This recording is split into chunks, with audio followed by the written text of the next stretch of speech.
నమస్కారం. హరిప్రియ భక్తి ఛానల్కు స్వాగతం.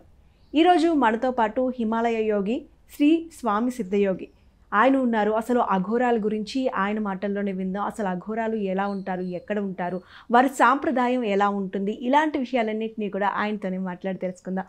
నమస్కారం గురుగారు. గురుగారు, అఘోరాలు కామవాంఛ ఎలా తీర్చుకుంటారు? అఘోరాలు కామవాంఛలు అంటే కామవాంఛల స్థాయిని దాటితేనే అఘోరాలు అవుతారు.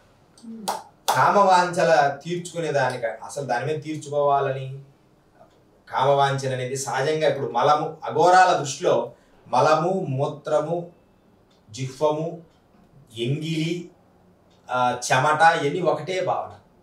వచ్చింది పోయింది, దాని మీద ప్రత్యేకమైంది నీ దృష్టి మనస్సు భగవంతుని మీద ఉండాలి అంతే. ఇప్పుడు అది వచ్చింది బయటికి వెళ్ళిపోయింది, నువ్వు ప్రత్యేకంగా ప్రేరేపించకూడదు.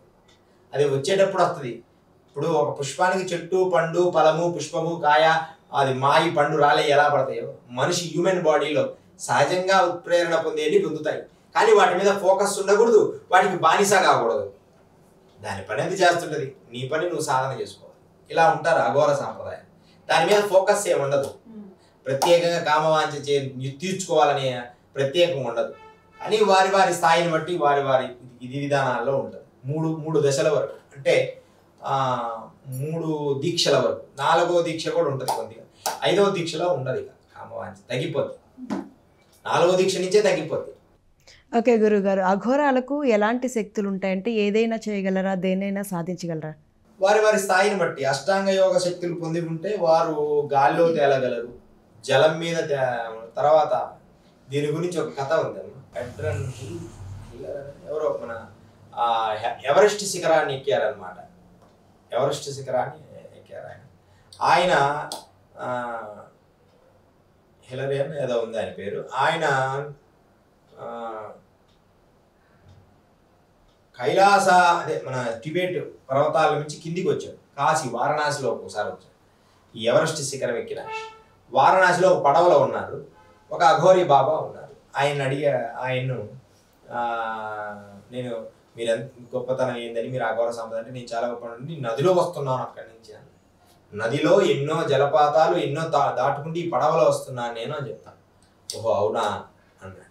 సరే అయితే నా శక్తి నువ్వు నిరూపించమన్నావు కదా అని చెప్పి ఆ పడవకి, అంటే స్పీడ్ పడవ, మంచి గట్టిగా మోటార్ పడవ అన్న, ఆ పడవకి ఈయన అంగానికి తాడు కట్టి, అఘోరీ సాంప్రదాయం తాడు కట్టి లాగేటప్పుడు ఆయన అనుకున్నాడు, ఆయన అన్నాడు ఈయన ఎగిరి పడతాడేమో అనుకున్నాడు అఘోరి.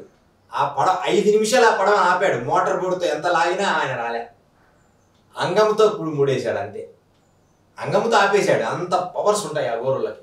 దానికి కారణం ఏంటంటే యమనియమ ఆసన ప్రాణాయామాలు యోగ సాధనల వల్ల మానవుడు హ్యూమన్ బాడీ ఎంతైనా చేయగలం. కానీ మనం అందరూ సోషల్ మీడియాకు మాత్రమే పరిమితమైన, కానీ ప్రాక్టికల్గా లేదు.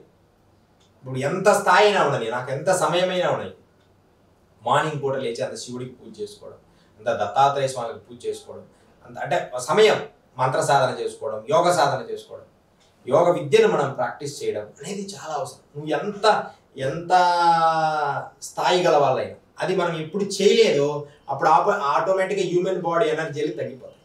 ఇంకా అఘోరీలు అనుకుంటే ఏదైనా చేయగలరు. సైన్స్ నీళ్ళు ఆయన లైఫ్ స్టోరీలో రాశాడు. ఎవరెస్ట్ శిఖరం ఎక్కిన ఆయన లైఫ్ స్టోరీలో రాశాడు ఈ అఘోరుల సాంప్రదాయాల గురించి. వాళ్ళకి ఇంత శక్తివరులని త్రిశూలం మీద నిలబెడతారు. మొన్ననే నేను 2 గంటల సేపు, దాదాపు గంట సేపు అట్లా పద్మాసనం వేసుకొని నీటిపైన అలా మొత్తం పద్మాసనం వేసుకొని అలా కూర్చుండిపోయాడు గంటల తరబడి.